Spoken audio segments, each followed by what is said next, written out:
Radhe Jayo Jayo Madhava Garite Kulataruni Mandala Maite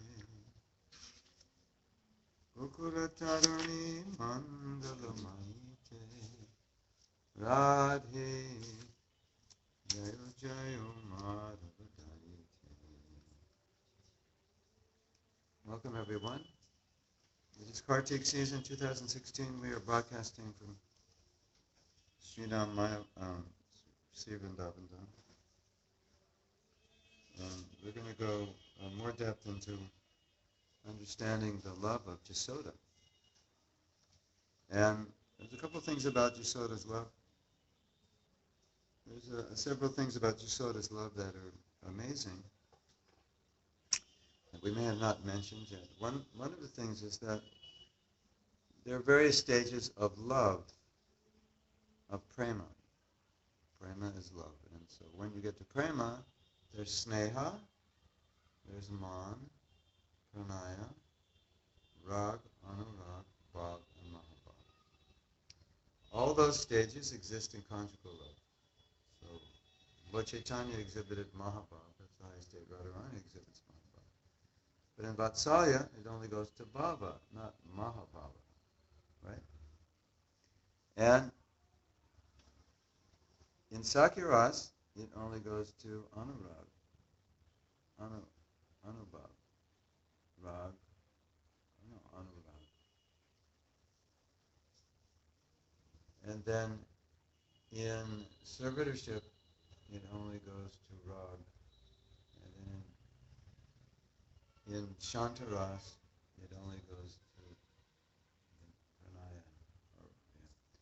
So, the interesting thing about Yashoda's love, I think I mentioned that Indradumna Swami had said her love is equal to the love of Radharani. So I was reading some of the commentaries by acharyas, and they say that Mother Yashoda's love, even though she was in Vatsalya Rasa, it went up to Mahabhav.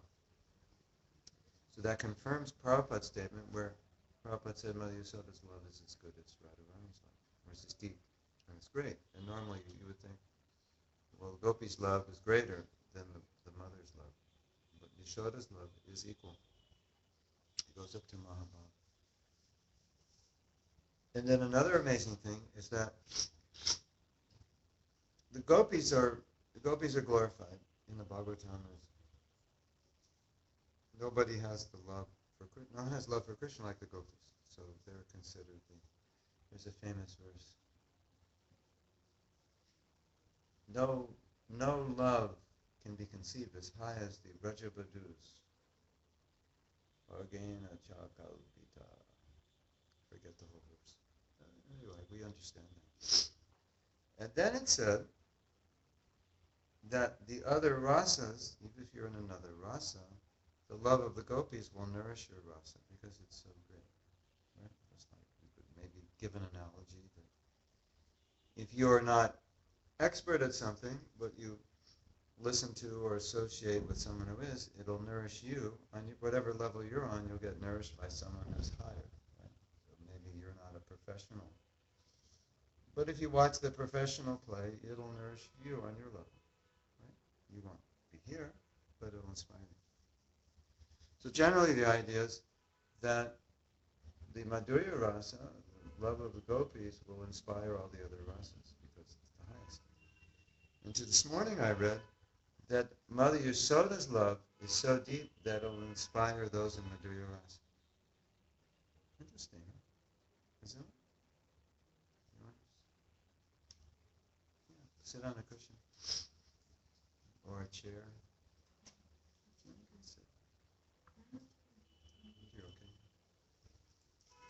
So what we're going to do is we had discussed several weeks ago the story briefly, and I said that we were going to go more in depth in the story because there's so much about the story that's not discussed in the Srimad Bhagavatam, like all the little details. Like if I tell you a story about something that happened, and I was there. I can tell you every little thing that happened. Right? That maybe you just read about the story in the newspaper, you don't know. Right? So that's what we're going to do. And you might faint or cry or scream or I don't know what, but you're going to have, something's going to happen. I can guarantee you. So,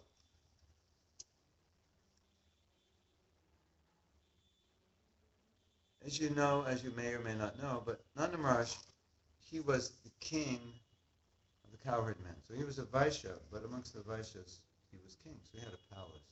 So Yashoda was like a queen.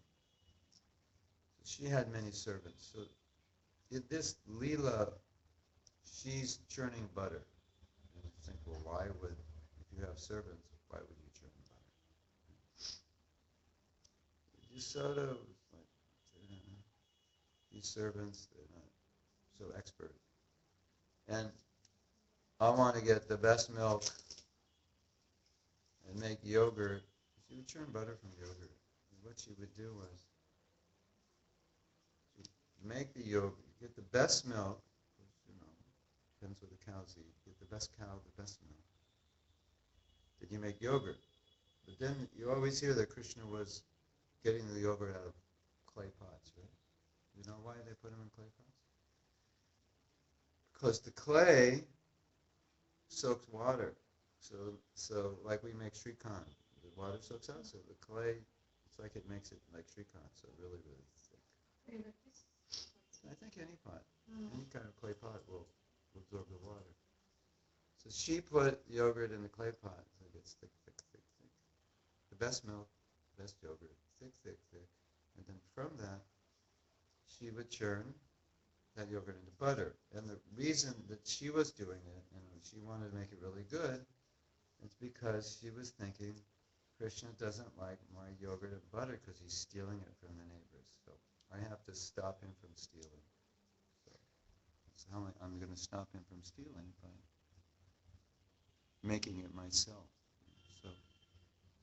So that's why in the story, the way the story goes is Mother Yashoda got up, Krishna was sleeping. And she got up, and so now that he was sleeping, she could make the yogurt. So she'd go to the pot, and she'd scrape the thickest parts of the yogurt in, and she'd churn that. So that's what she was doing while Krishna was sleeping.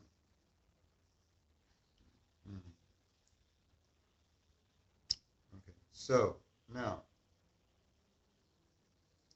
yes. Now, Yogamaya made something happen on this day. Now, this day there was a festival for Deepavali, and everybody went to Sunanda's house. So I believe it's a brother. Nanda, Sunanda, Upananda, they're all brothers. I believe it was Deepavali. How did we say? Diwali. Originally Deepavali became Diwali. And so everybody left. So aside from Yashoda wanting to do this herself to make it good, everybody was gone. But that was Yogamaya. You have to understand, Yogamaya is like producer of a movie, like producer-director. Like, okay, you go here, you do this, you go here, you do this, you go here. Yeah, Purnamas. So Krishna's directing Yogamaya. Now, I'll tell you a few things. Krishna's directing Yogamaya, so to enact his pastime, right? So Krishna wanted to enact this pastime of him being bound up because there's many reasons, but the main reason it would increase the love that Mother Yashoda gives him and that he would give Yashoda. And Krishna was like a love addict. Like he just like thrives on love. And he does whatever he can do, he does to get love. So he thrives on it like anything.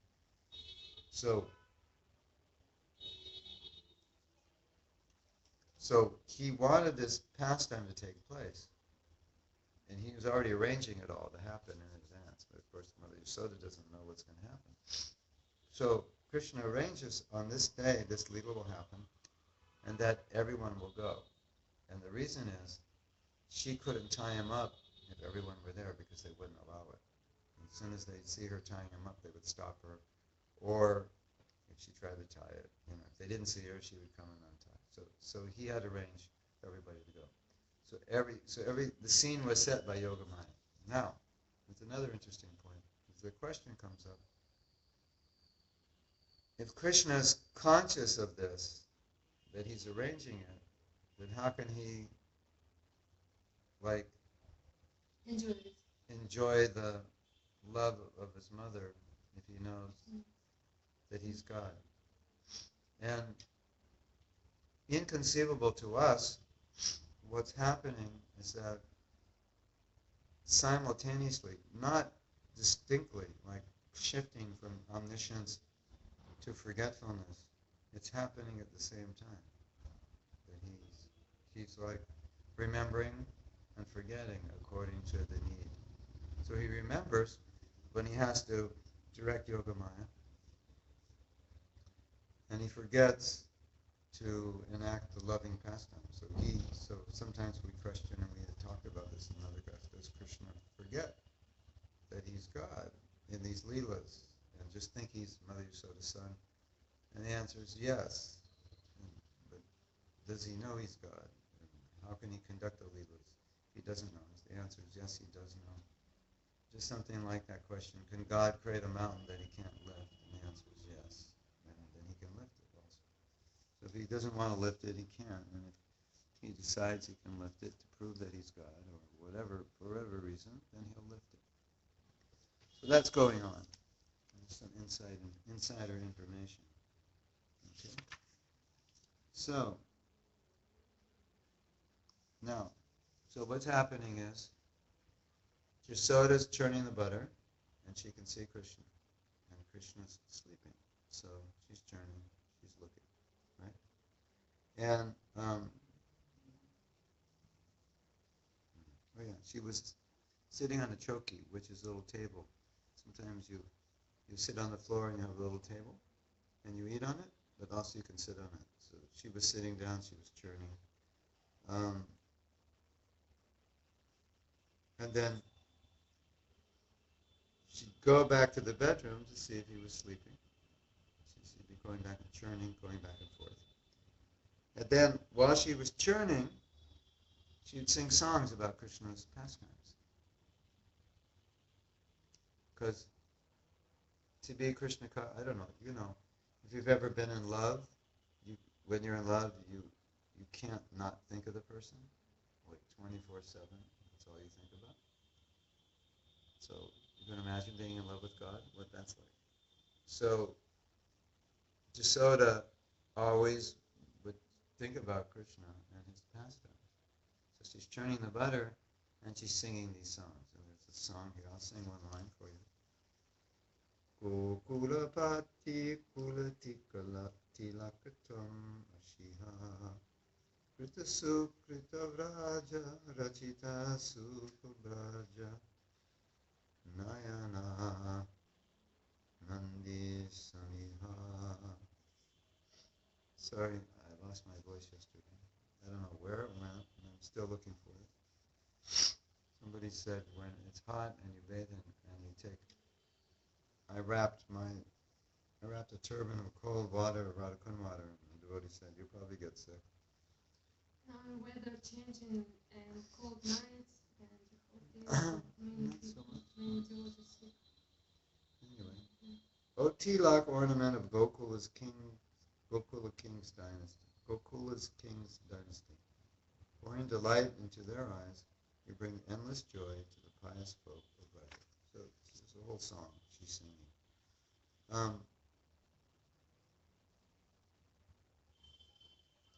Anyway, as we said, as she's churning, she's thinking, these servants, they don't know how to make butter. And she's chanting these songs, and although there are many professional poets, they sing about Krishna. Nothing is this So she just like composed these amazing songs in Sanskrit. Okay. Um, hmm. Now, yeah, as I said, everybody was gone. So now the scene was set. She's she's churning. Oh yes. So now, hmm, hmm, let me read something.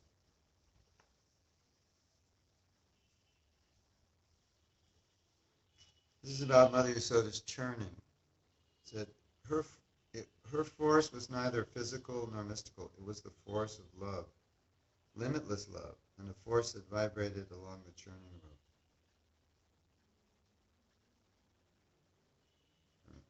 Well, see what happened was the churn wanted to churn itself.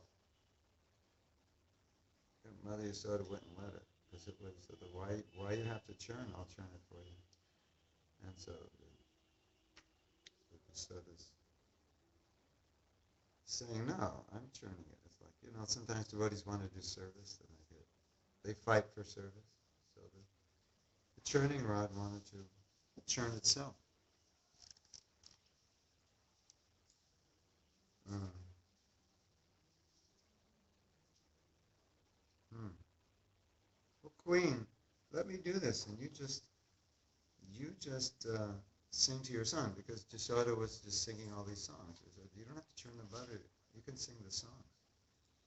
Um, anyway. Anyway, Krishna's sleeping. And you know why Krishna woke up? I don't know, he saw that. What? No mother. He woke up. Or he sing the Why? song. Why he woke up? No, it wasn't from the songs. It wasn't He was from the hungry? churning. No. She's wearing bracelets, and it's making music, Yes, and that music woke him up. The yes. tingling woke him up. You know that? How do you know that? In the bottom. In the bottom. Oh, it's in the Bhagavatam. Right. Okay. Yeah. Really. So. Yeah. So Krishna opens his eyes, and then. Okay. Um, so he opens his eyes and he sees Mother Yashoda, and she's churning. And then Mother Yashoda glances at Krishna and saw his eyes closed, so she thought he was still sleeping. And before, when she was churning, she would look, but she wouldn't stare. Because, at least in the Kshatriya world, they say, if you stare, you wake somebody up. Is that in the Bhagavatam? I think it's a Kshatriya. But she's not Kshatriya. Well, then I'm wrong. Anyway, maybe the Kshatriyas say that, and she... I see. She knows. Mm. She's afraid to walk him up. So then what happened? I'll read this. This is nice. So she looks at Krishna. Let him sleep a little more. Krishna sees her looking. The love radiating from his mother had opened his eyes and shone into his heart, where it was creating such a festival of bliss that he was ready to crawl out of bed to embrace her. Yet he restrained himself, allowing his own love to engulf his being. So he was relishing her love.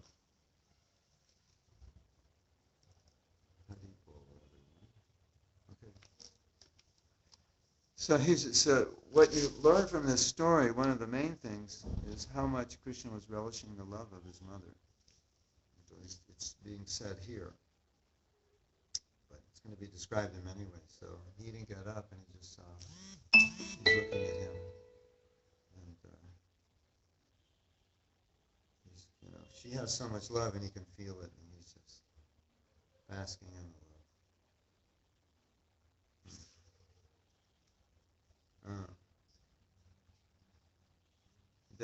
then he says,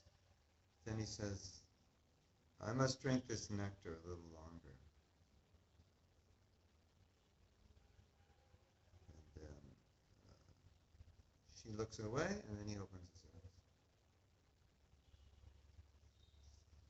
And then he saw her earrings. They were moving. And he became jealous of her earrings because they're kissing her cheeks already. How fortunate to always be so close to her. I have to play, sleep, and snatch butter from neighbors, at which times I am distant from her mother. But these earrings are always just one finger away from her flower-petaled cheeks. So he's noticing that he's waking up and he's noticing the earrings because his, he's allowing himself to be overwhelmed by her love. So all these feelings are developing him. And what's nice about this story is that a lot of the Bhagavatam is focused on the devotee's love, isn't it? How we need to develop love, how we're contaminated. One part, first part, like first half, as far as I remember. A lot of it. I mean, What? he said all this constantly, like focus on this actually. I mean, what I would say is that a lot of devotees, maybe they don't notice it, but in this pastime, it's right in front. You can see now how a lot of the stories talks about how we need to love Krishna, but it's not so clear how he's relishing the love, and it's not so clear how he's reciprocating. As clear as it is here.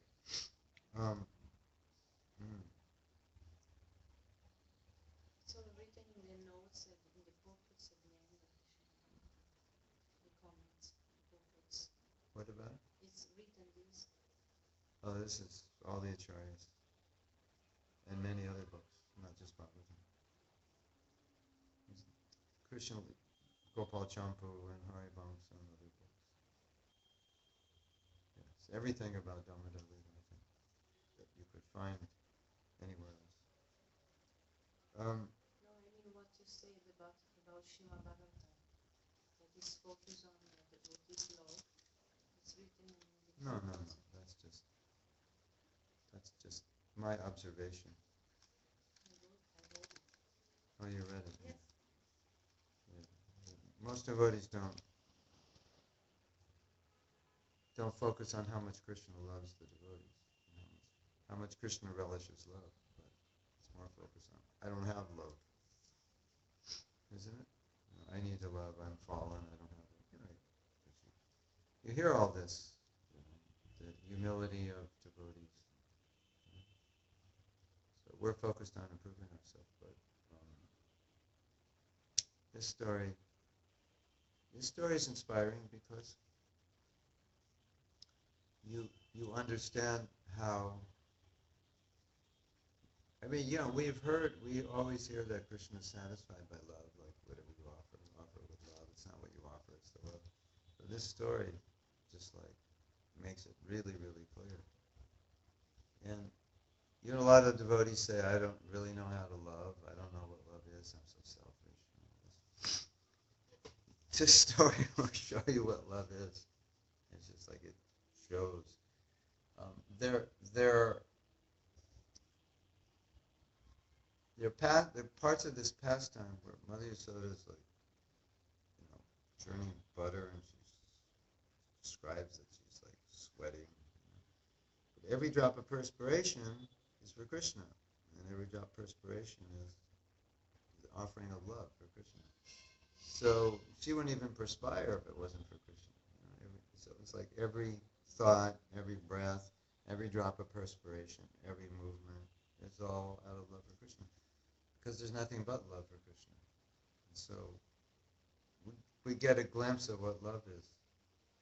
Then I was thinking when I was reading this story, I was thinking, this level of love, it's unprecedented in this world.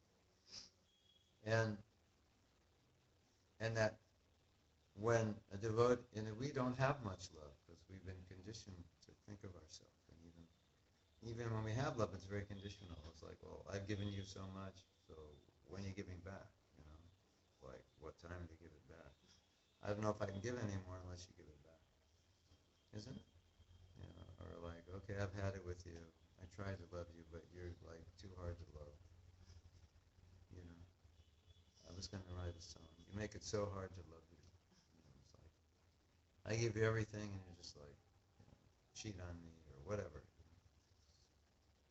So, but then we were discussing a few weeks ago that the kind of love a devotee has for their guru, and when they meet their guru, it brings out this desire to serve like never before.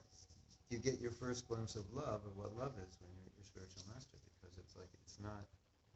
It has nothing to do with your level of Krishna consciousness. It's just like here's Krishna's representative, and you want to serve, isn't it? It's amazing. We were talking about how the sacrifice devotees made for Prabhupada was, out of this intense affection, which didn't depend on whether they were in bhava or ruchi or anything. It just, Prabhupada came and he extracted love, and that extracted service, and people became ecstatic, and it had nothing to do with what level they were on. Isn't that interesting? It's like, I'm a conditioned soul, whatever, and then I meet Prabhupada and I surrender, and all of a sudden I'm shaved up and a devotee, distributing clothes. Where did that come from? So that connection. See the guru and it just extracts love and you want to serve. So then, I was thinking about this story, thinking about our condition, how so many devotees realize, I don't know what it means to love, but in relation to guru, there's some maybe something is there. Right? We feel some love is there. When Prabhupada was ill in his last days, some devotees were saying, take my youth, you live long, I'll die. That feeling is there.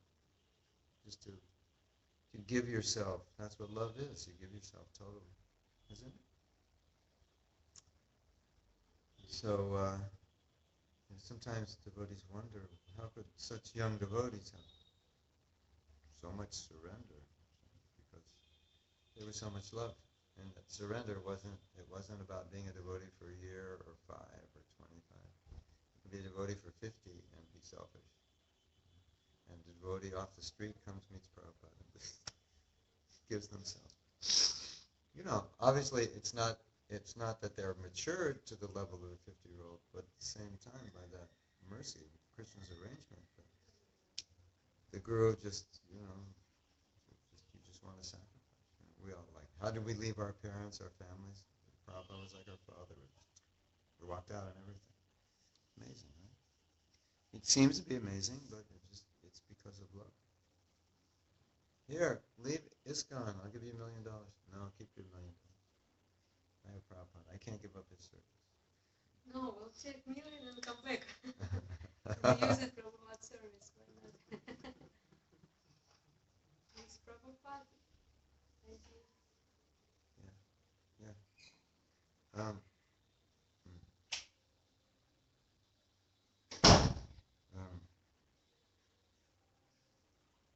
So now Krishna, this is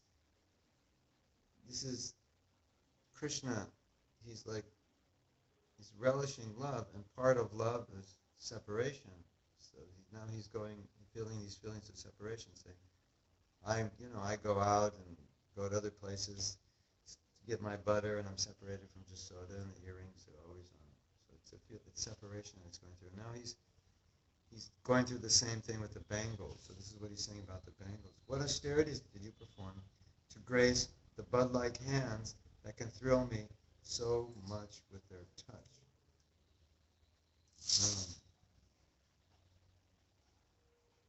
And then the bracelets are talking to Krishna.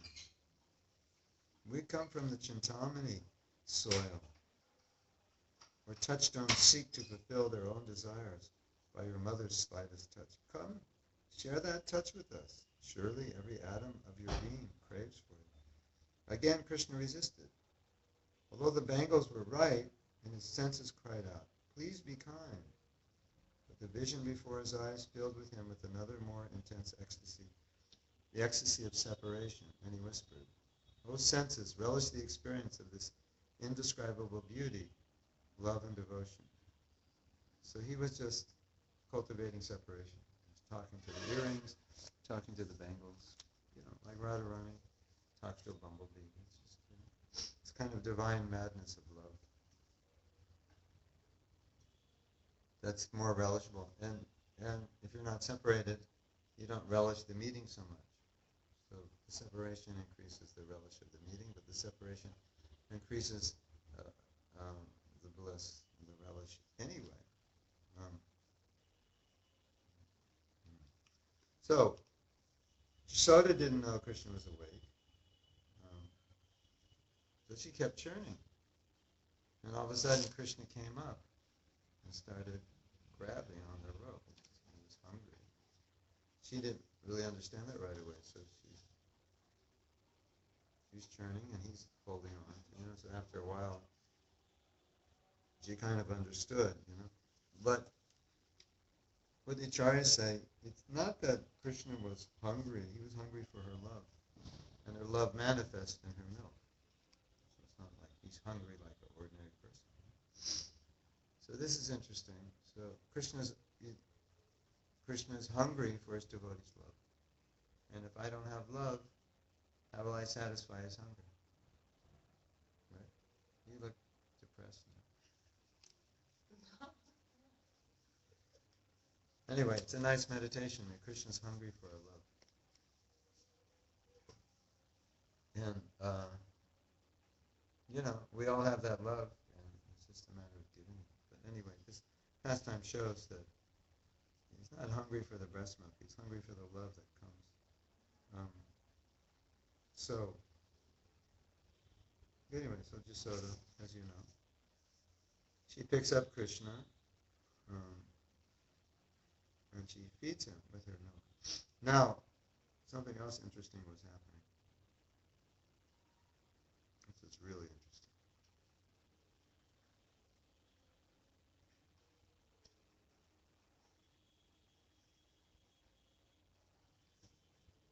When he was watching her churn the milk, she was singing the songs, right? So when she's singing the songs, Krishna was in her heart. That's called spurti. You can see Krishna outside, you get darshan. But when you see Krishna inside, it's called spurti. Murti. S-P-H-U-R-T-I. And let's see. It's spelled that way. Darshan inside of. S-P-H-U-R-T-I. Spurti. You can see him outside. Darshan, Krishna's there. But when you're thinking of Krishna, Krishna is within. Krishna is appearing within the pure devotee's heart. So she's seeing Krishna inside. Does it mean as Paramatma? No. Devotee doesn't see Paramatma. Why would, it's like saying your husband so and so, but in your heart, there's, like it's like your husband's a judge, and in your heart you're thinking of him as a judge. No, you think of him at home. So you think of Krishna in Vrindavan. That's Premanjana. Churita Bhakti Vilochani. Shanta Sadaya. Sham Masundara. Machinta Gunasri. You see Sham Sundar. Whoever you worship, that's who you'll see. Like some devotees see their deities, their temple deities, when they think of Krishna. That's who they think of. So Krishna's watching her. So she's looking at him, but then she's chanting these songs, she's churning, and she's thinking of him in her heart. So he's there in her heart. And Krishna's looking at this, and he's getting bewildered. And he's saying, am I here, or am I in her heart? Am I sitting here on the bed, or am I sitting in her heart? Where am I? So he kind of lost cognizance of where he was located. His GPS kind of like cracked. Interesting, because she's fully embracing him within. So it's like, am I inside her heart or am I outside? Interesting, huh?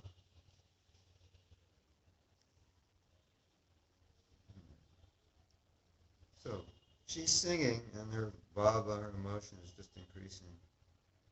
Um, and then he's thinking, maybe the love is churning the butter. It's not her. It's just her love automatically. It's churning because she's making the butter for him. So it kind of shows this concept of love where love just controls everything. So Mother Yashoda is just controlled by love of Krishna. So everything's happening just out of love. It's perfect. Um, okay. Um, let me read something. It's quite interesting. Yashoda's eyebrows moved erratically as if freeing the drops of perspiration collected in them. Or, welcome everybody. Ah, this is what we're reading from. This is a book by Shivaram Swami. What's the name of it? Sri Damodara Janani. Sri Damodar Janani. Janani means mother. So this book is all about Mother Yashoda. So we won't have time to read it all, so I'm trying to kind of summarize it. I don't know. I don't know where you can get it.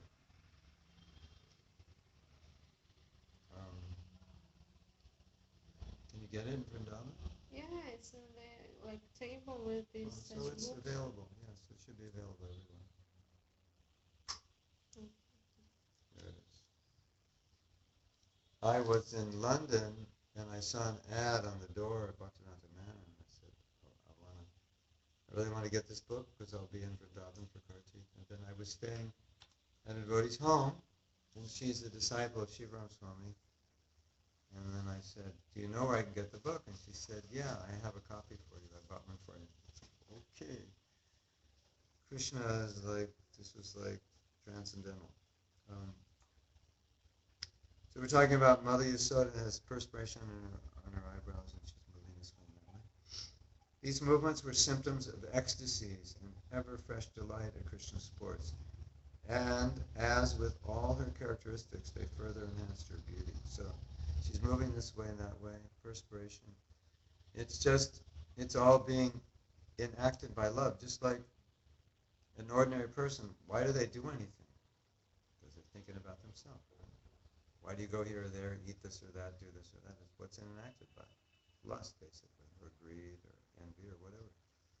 So then you can just consider that for a pure devotee, especially in the status of Mother Yashoda, how could anything be enacted, even the movement of her head, by anything other than love? The churning of the butter, the movement of her head, the perspiration, it's all just love. There's nothing else that exists. Isn't that amazing? And this pastime shows or exhibits how that's happening. So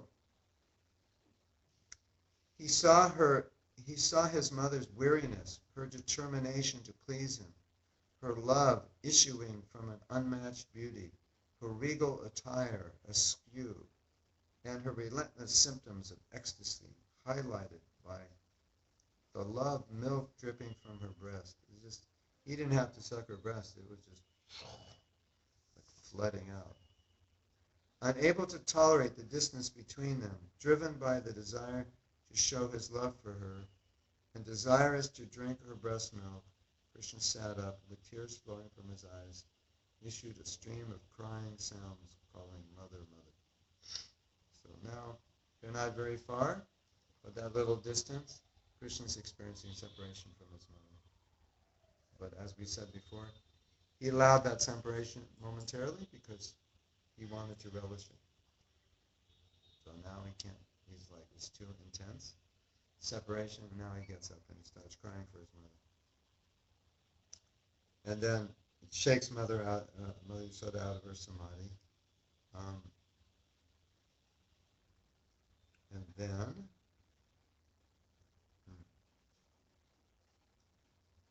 anyway,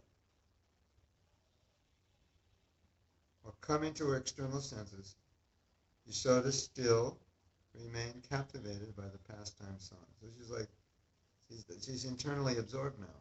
Krishna's sleeping, she's eternally, so she's she's with Krishna internally, and he's crying. And it took her a while to come around back to consciousness. Mother. Okay. So now Krishna's awake. Yeah. I think I got ahead of myself a little bit.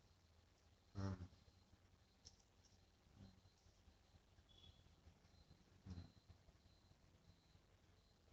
hmm. Now, another question comes up. It's an interesting question. Are all devotees, Gaudiya Vaishnavas, are they all meant to cultivate Madhurya Ras?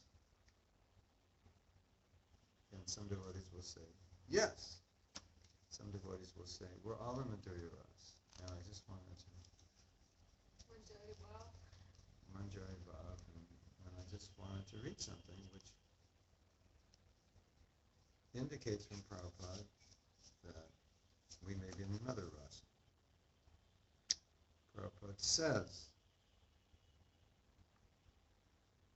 in the transcendental realm of Vraja, one should serve the Supreme Lord Sri Krishna with a feeling similar to that of his associates, and one should place himself under the direct guidance of a particular associate of Krishna, and should follow in his footsteps. This is called Raganuga Bhakti. When you advance to a certain point, you'll develop a desire to serve Krishna in a particular rasa, and then you become attracted to one of the leaders of that rasa, and then you'll just want to follow. You'll just be enamored by their mood and their feelings, and you'll always think of them and want to follow, not become them, but follow in their footsteps. This method is applicable both in the stage of sadhana, spiritual practice executed while in the stage of bondage, and in the stage of sadhya, God realization. So you'll do this even when you're perfected. You'll always be following someone.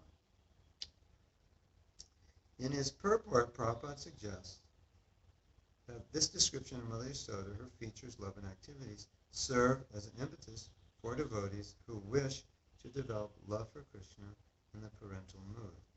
While such a meditation is specifically beneficial for those devotees, it is also advantageous to nurture the devotional mood of all devotees aspiring for Braja Bhakti, whatever their specific relationship with Krishna is. So, there's so many points of our philosophy that are, I don't want to say contentious, but different people have different points of view. But here Prabhupada says, if you want to develop love for Krishna in the mood of Vatsalya Ras, then you should follow in the footsteps of Mother Yashoda.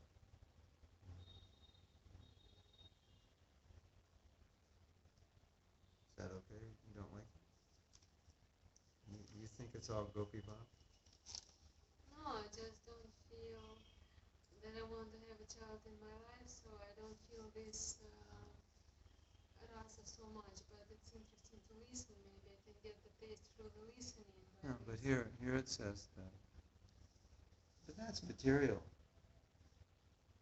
But it's some kind of similar, maybe like No. shadow of that, no? Not that, but first time I listened that it's that Krishna wants Yashoda so much, like I never heard such that he wants Radharani in this way. Like it's very, very sweet and he needs her and he thinking about her. Like it's first time I listened to that narration. So here it says that this pastime will nourish all the other rasas because of the intensity of the love. It's very interesting. Yeah.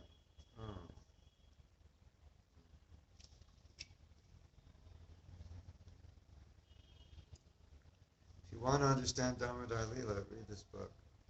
It's got everything that anyone's ever said We about should it. get it also.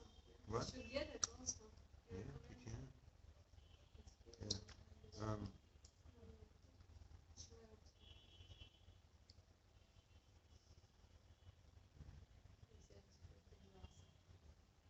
Another point, again, this is footnotes to this chapter. Srila Prabhupada's entire purport to this verse, there's a verse that was quoted earlier,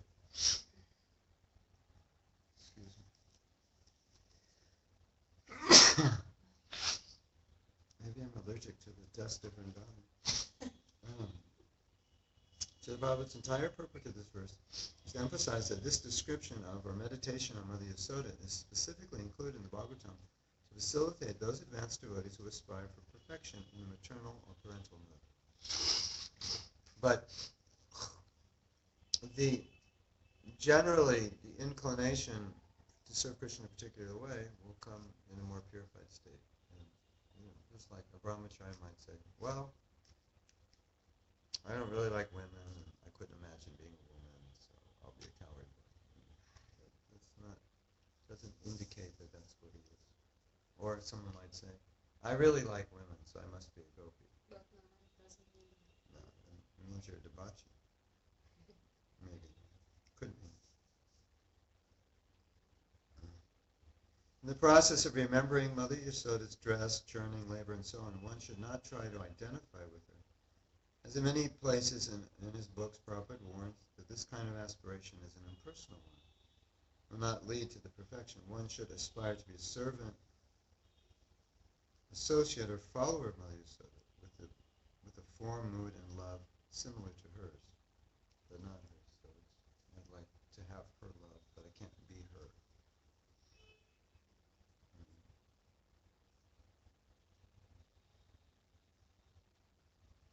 So, whatever your rasa is, you'll follow.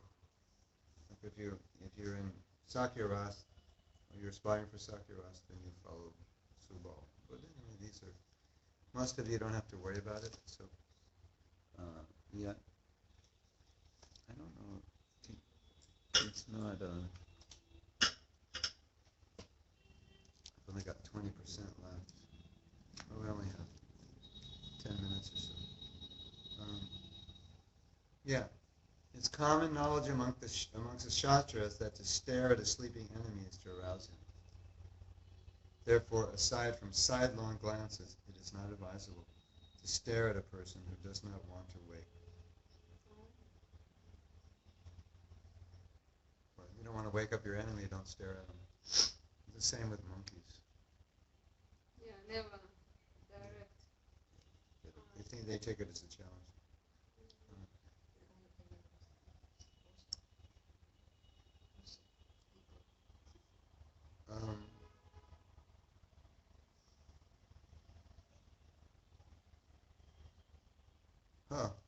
Here's a really interesting point. You all awake out there? Madhurya Rasa is conjugal. Conjugal means between man and woman.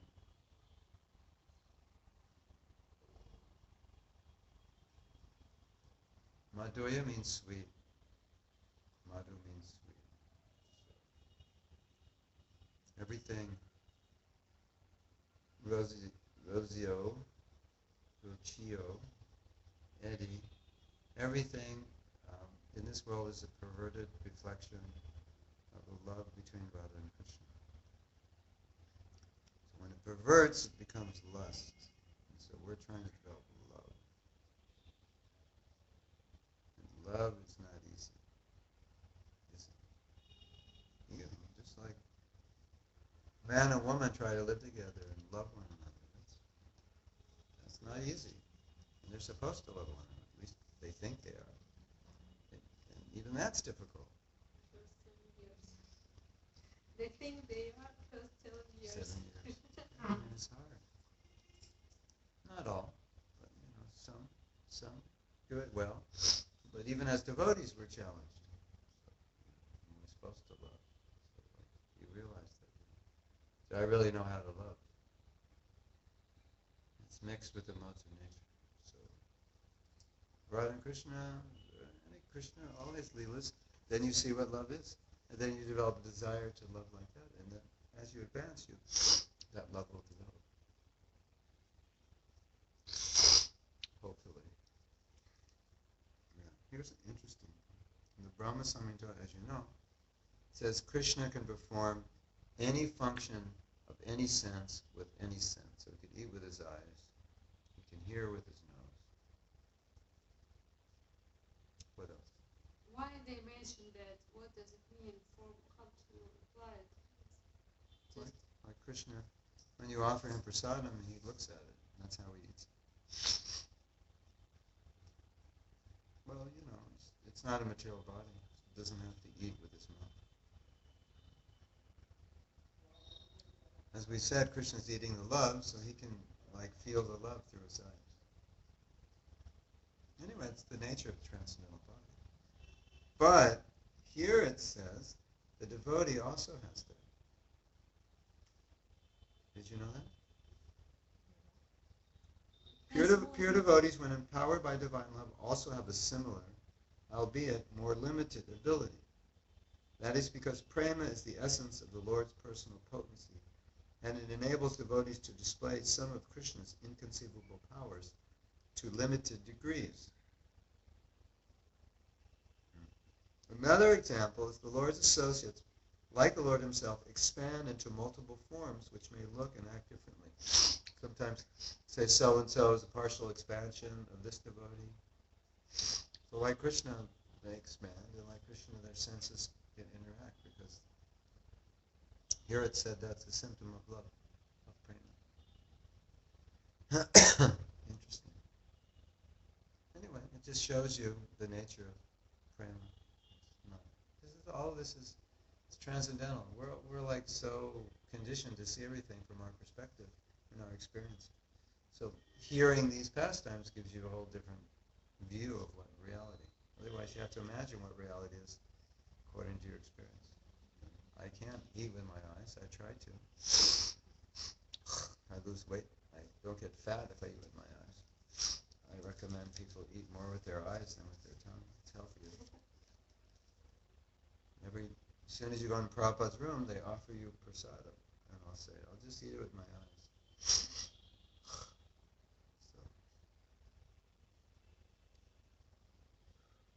But Krishna can actually taste it. And so for him to eat with his eye, it's not like if you eat with your eye, it's like, well, I didn't really eat it. I just saw it, but I'm still hungry. It's not like that for him. And his sensual experience is different than ours, right? So, anyway, just a little information.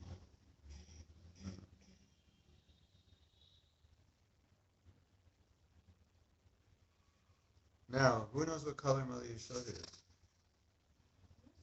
Color. Color. What color? Yashoda.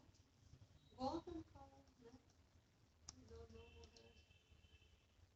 it is. The color of her skin. White? Same as Krishna. Really? She was dark. She's like a rain cloud. Should I tell you? Sanatana Goswami and Vishwanath Chakravarti Thakur confirmed Yashoda's bluish complexion by reference to a book called Krama Deepika from the Nimbarka Sampradaya. In Padyavali, Rupa Goswami writes, Mother Yashoda holds Lord Pankajambha Krishna on her lap. Her garments are wonderfully beautiful. Her complexion is the color of a fresh rain cloud. She delights the entire world. She wears yellow clothes, and it goes good with her blue complexion. I think sometimes there are pictures of her. I know, so bluish. So Says it here. I don't know. Maybe Prabhupada wanted them to paint her another way. Anyway, insider's information.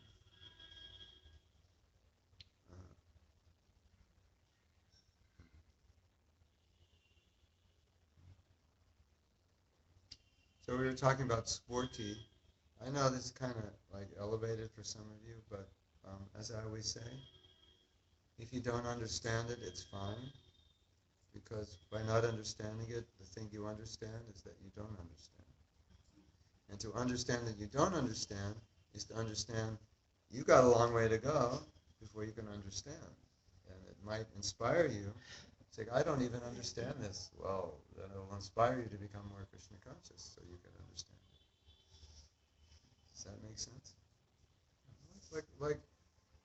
Like what's so great, someone might say, what's so great about Krishna consciousness? And then you explain something about rasa or love, and they can't understand it. Their head just kind of cracks in trying to understand this. That's what's so great about it. You can't understand. These things are too high. And it's not because you can't intellectually understand it, it's because you require the purity to understand it. Right? So, we'll read something. It's nice to hear these things, and even if you don't completely understand, it's okay. Just, and you get, Prabhupada felt that we would get purified even if we didn't understand it. Just like it just opens you up to it. Like there's this whole universe of relationship, of love that I didn't even know existed. And I'm like trying to find love here, and it's not. It's a reflection of this. This is so amazing.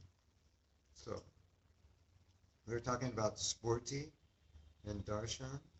Sporti, meaning inside, seeing Krishna. Sporti is when by the power of ecstasy or love, devotees envision the Lord within themselves. And darshan is when by his own volition Krishna appears. So like darshan means Krishna has to come. But sporti means you bring him in by your own prema and your own remembrance. Krishna appears externally in the love-anointed eyes of the devotee. Because Krishna is absolute, especially when perceived at the stage of prema, he is personally present in both types of appearance. They are not different. But because sporti is inaugurated by the love-anointed mind of the devotee, while darshan is by the will of the Lord, there remains a difference between the two, as there is in the way that he subsequently reciprocates with devotees. However, under the force of Yashoda's loving meditation, Krishna became as present within her as he was in his bed. Therefore, he wasn't quite sure where he actually was. You understand? Like, Krishna can appear before you, but Krishna, that's his own volition, but you can bring Krishna in your heart by your own love. And it's the same thing, and that's why Krishna got bewildered as to where he was. Because Yashoda was thinking of him. There he was in her heart. Right? Where am I? Okay, does anyone have any questions? Because we're just about to start another chapter, which will take us at least another class, which we're having tomorrow. And it's almost 7. And tomorrow's class is going to be really amazing.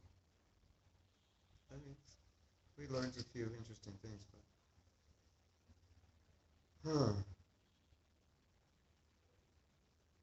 So, as we said, Krishna was crying, right? And then the sweets in the house said, well, you're hungry, eat us. And Krishna said, I'm not hungry. I'm hungry for love. If I eat, what did he say? If I eat you, what did he say?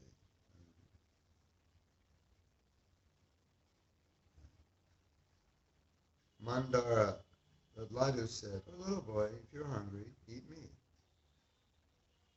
And then another sweet said, no, eat me first. But Krishna's hunger for his mother's milk was not just part of his childhood pastimes. His hunger arose from the special affection he cherished for his mother, affection that was the very bedrock of his childhood pastimes.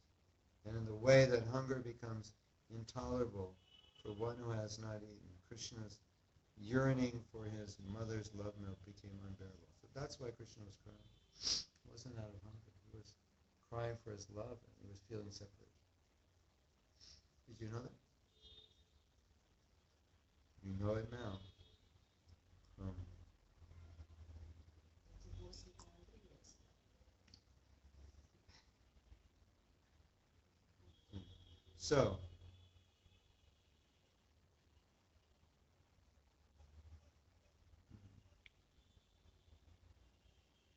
So now Krishna he kind of enters in his mood of God, and this is what he's let's see what's happening. Yashoda could not yet give solace to her child. Love, prema, took it upon herself to do so, saying, so love is speaking to Krishna, prema is speaking, fear not, O Lord, surely your mother will fulfill your desire shortly and bring you great bliss. Considering what he had heard, Krishna said, O essence of pure pleasure, O you who know everything, please hear me. Due to her great love for me, Mother is submerged in divine emotions. However, by my pastimes today, I shall bring her far greater pleasure than she has ever known, and I am eager to do so. That is why I am crying. I want her to achieve the pinnacle of motherly love. With what pastime will you two scale that mountain of mutual devotion? With something very special. May I know what the special pastime is? Krishna looked around again. He was still alone with Yashoda. It was my heartfelt desire that we be alone so that I can taste the bliss of being bound by Mother Yashoda's hands, and so that she can relish the nectars of doing so. Bound? Yes, I want to feel tied by the ropes of Mother's love, helpless and captive. Only then will I know what the devotees feel when they are bound by my love. So Krishna, he's like, what are all these devotees feeling? I want to feel the love that they feel for me. It's like he's hankering for it. He's like jealous of his devotees. They feel more love. Only then will I know what devotees feel when they are bound by my love. I want to feel the ropes, feel tied by the ropes of Mother's love, helpless and captive. The ropes I use for tying cows' legs, the Nir Yoga Pasha, and my ropes of love, O Prema, you know this well. With these ropes do I tie the hearts of the Vrajvasis to the stake of spontaneous service. And with these ropes do I also capture conditioned souls and drag them to the divine abode. But Krishna paused for a moment, preparing to announce a momentous truth. But I do not know what it's like to be bound by the ropes of my devotees' love. Prema wondered, how is that? Your heart is not only tied by devotees, but it's their property. You yourself said devotees are in your heart. Krishna stopped crying and sniffed. This is true, but I want to feel their love, not just with my heart, but with my entire being. Looking back at Queen Yashoda, Krishna added, and I especially want to feel her love. I want to feel it all around my transcendental form, like the air that now surrounds me. Prema asked, but why do you have to be alone to achieve that? Because I'm afraid someone may interfere with my plans. Who will let me be bound? Do you think Balaram, Sridham, or even the maids would allow Mother to do that? That is why I encourage my brother to visit our uncle, and my friends are busy themselves with Deepavali. Krishna's arranging the Leela. Oh Lord, I'm certainly very eager to see the day's adventures. Krishna concluded, O Prema, I shall depend upon you to manifest extraordinary powers so that Mother Yashoda and I can taste the very essence, unprecedented ecstatic emotion. Please satisfy me in all respects. Lord, I shall be as you desire. Is that heavy? I want to read something again because that's so amazing.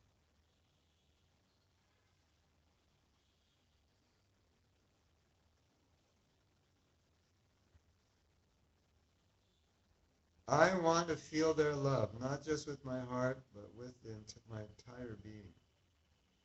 Looking back at Queen Yashoda, Krishna said, I especially want to feel her love. I want to feel it all around my transcendental form, like the air that now surrounds me. So, this is like a purport to Patra Pushpam Phalam. Offer me a fruit, flower, water with love. Isn't it? It's just like, okay, now you understand what satisfies Krishna, right? And anything you can do to satisfy Krishna, this is what he wants. Take care of a cow, serve a devotee, anything to please Krishna. Wow. Do Govardhan Parikrama, offer just offering a lamp to the deities every day. That pleases Krishna. Something so simple, but he's pleased. We have a question. Even the love between a mother and her child is lust? Maybe, sometimes, a little bit. Because all of the explanation of Yashoda and Krishna looks like this kind of love has nothing to do at all. Whatever love you see between a mother and child, it is like one drop at the most of the love between Yashoda and Krishna. It has nothing to do with this world. Prabhupada said, the purest form of love you'll get in the material world is between a mother and a child. That's for sure. But this love has nothing to do with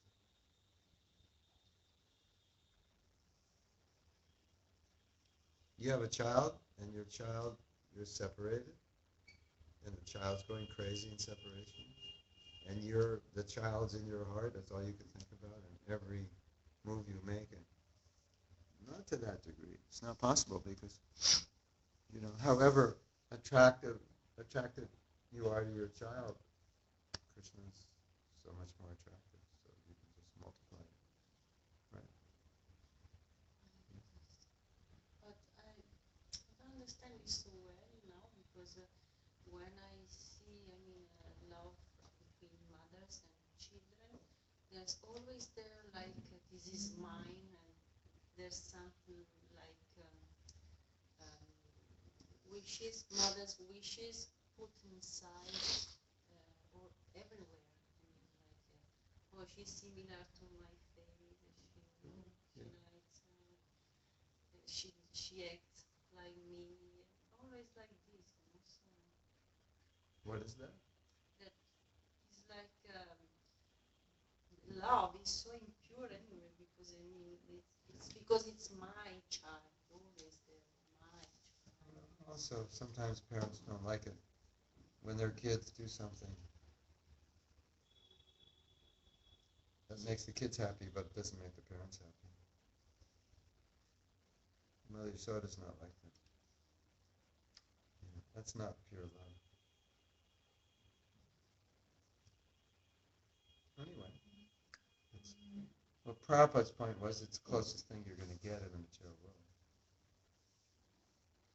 But it's not really that close. Just compared to the other kind of love, it's the most pure. Because parents would sacrifice everything for their kids. Sometimes they get mad at their kids. Sometimes they hit them. Sometimes they yell at them. So even they love them. What kind of love is that? Sometimes they take them off the will when they become Hare Krishnas. Sometimes they try to kidnap them when they become Hare Krishna. Sometimes they're happy to get rid of them when they go to college. Or when they go to be Hare Krishna. But Mother Yashoda couldn't bear the separation.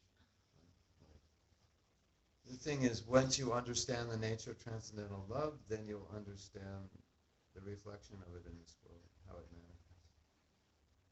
So reflection means there's some similarity, but it's backwards. Just like you look in a mirror, you see yourself, but you're backwards.